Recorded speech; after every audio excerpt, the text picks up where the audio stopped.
उत्तराखंड के एक छोटे से गांव में मेहरा परिवार रहता था। सुखी और खुशहाल परिवार।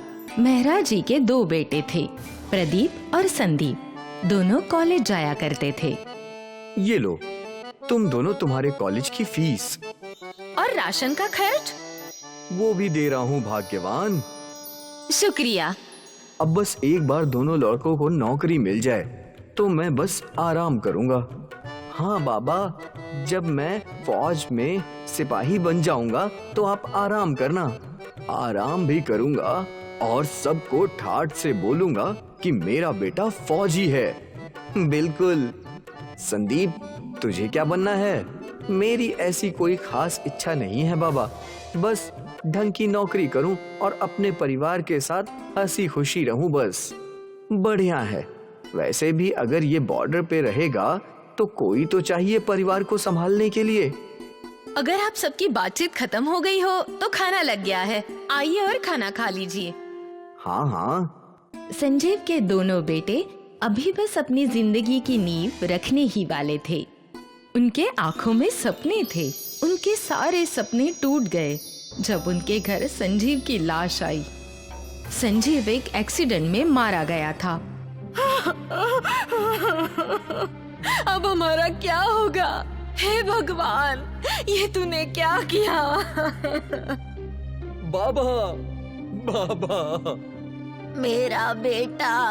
हे भगवान, तूने मेरे बेटे को मुझसे पहले क्यों उठाया?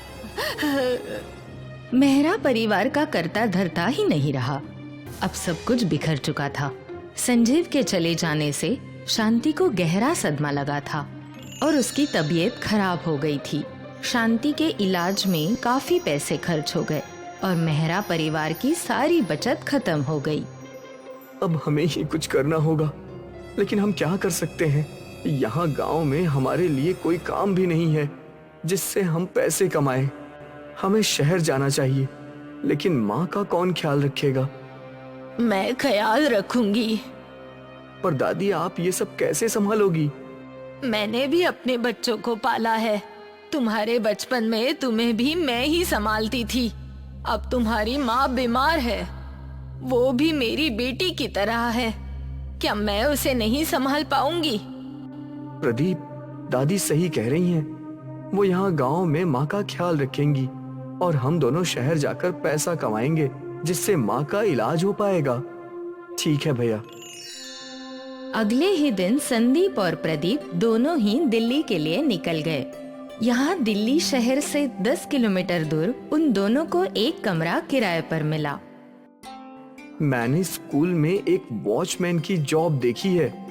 मैं वहाँ इंटरव्यू के लिए जा रहा हूँ और तुम सेक्टर 16 में जाओ। वहाँ बर्गर जॉइंट में मेरा एक दोस्त काम करता है, उसके यहाँ भी वैकेंसी है। ठीक है भैया। संदीप को स्कूल में वॉचमैन की नौकरी मिल गई और यहाँ प्रदीप को भी बर्गर जॉइंट में नौकरी मिल गई। दोनों खुशी खुशी घर पहुँचे। भैया, मुझे नौकरी मिल गई। सुबह 10 बजे से शाम 9 बजे तक 10,000 पगार है। मुझे भी नौकरी मिल गई। रात को 11 बजे से सुबह के 11 बजे तक मेरी पगार 15,000 है। पर मुझे एक जगह और जॉब मिली है, शाम के 7 बजे से रात के 10 बजे तक। अच्छा है भैया, आप सुबह 7 बजे आओगे तो आप थके हुए रहोगे, तो सुबह का खाना मैं बनाकर जाऊंगा और आप खा लेना। लेकिन आप शाम में 7 बजे जाओगे, तब तक खाना कैसे बनाओगे? मैं तो 10 बजे आकर खाना बना लूंगा। फिर आप खाना खाकर नाइट में ड्यूटी पर चले जाना। तो दोनों बार खाना बनाकर जॉब कैसे जा पाएगा? करना ही पड़ेगा भैया, मुझे आप सबकी मदद करनी है।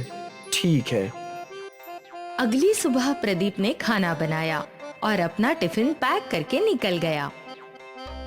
दिन भर वो बर्गर जॉइंट पे काम करता रहा और शाम को वो बस का इंतजार किया करता था। बस लगभग 10:30 बजे उसे अपने घर के पास उतार दिया करती थी। घर लौटकर वो खाना बनाया करता। ये सिलसिला कई दिनों तक चलता रहा। फिर एक दिन प्रदीप की छुट्टी थी। आज काफी दिन काम खत्म करने के बाद उसे पहली बार छुट्टी मिली थी। उसने शौक से खाना बनाया। और फिर सोचते बैठ गया। मेरा सपना था कि मैं फौजी बनूं। बाबा को भी बोला था। बाबा को भी बहुत गर्व होता अगर मैं फौजी बन जाऊं। लेकिन अब मैं ट्रेनिंग कैसे करूंगा?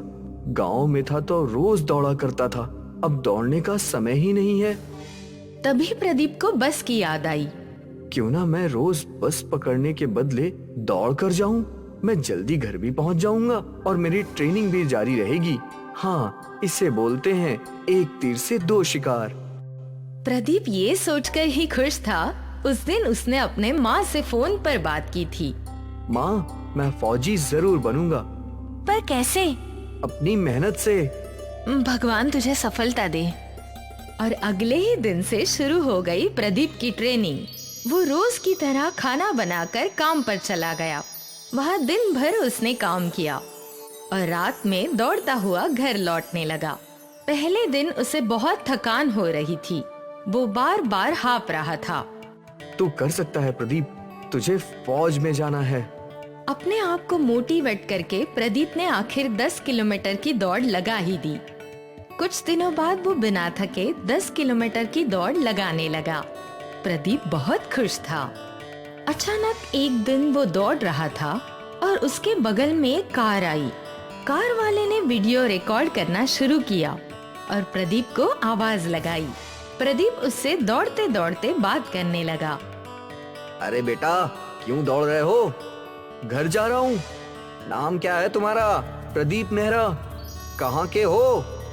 हूँ तो उत्तराखंड का, पर अभी धरोली में रहता हूँ। बाप रे, कहाँ से दौड़ रहे हो? सेक्टर 16 से। वहाँ एक बर्गर जॉइंट में काम करता हूँ। बेटा बैठ जाओ, मैं तुम्हें घर तक छोड़ देता हूँ। नहीं नहीं, मुझे दौड़ के ही घर जाना है। पर तुम दौड़ क्यों रहे हो? आर्मी के लिए। ये मेरी ट्रेनिंग है। फौजी बनना है तुम्हें? अच्छी बात है बेटा, चलो मैं तुम्हें खाना खिला देता हूँ। नहीं नहीं, मुझे घर जाकर खाना बनाना है। एक दिन मेरे साथ खा लो। नहीं भैया, मेरा बड़ा भाई भूखा रह जाएगा। अरे वो घर पे है ना, तो वो खाना बना लेगा ना। अरे वो ड्यूटी पे होगा, मैं खाना बनाऊंगा, वो खाएंगे और वापस ड्यूटी पर जाएंगे। बाप रे, कमाल है बेटा। रोज कितना किलोमीटर दौड़ते हो? 10 किलोमीटर। वाह, ऑल द बेस्ट। उस आदमी ने अपनी कार स्लो कर ली और प्रदीप दौड़ता हुआ चला गया। अगले दिन सारे इंटरनेट पे प्रदीप मेहरा का वीडियो वायरल हो गया। सब लोग इस 10 किलोमीटर भागने वाले लड़के से प्रेरित थे। ये वीडियो देखकर एक रिटायर्ड आर्मी ऑफिसर प्रदीप के घर आए। तुम्हारे जज्बे को मेरा सलाम। मैं तुम्हें फौजी बनाऊंगा। मैं ट्रेनिंग दूंगा। तुम्हें काम करने की भी जरूरत नहीं है। तुम्हारी माँ के इलाज का खर्चा भी मैं ही करूंगा। धन्यवाद। प्रदीप के आंखों से आंसू बहने लगे। उसका फौजी बनने का सपना जल्द ही पूरा होने वाला था। अब से प्रदीप दिन भर ग्राउंड पे ट्रेनिंग करता। उसे अब किसी बात की चिंता नहीं थी।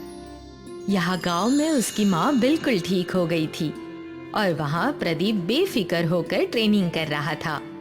एक दिन प्रदीप फौजी बनकर ही रहेगा।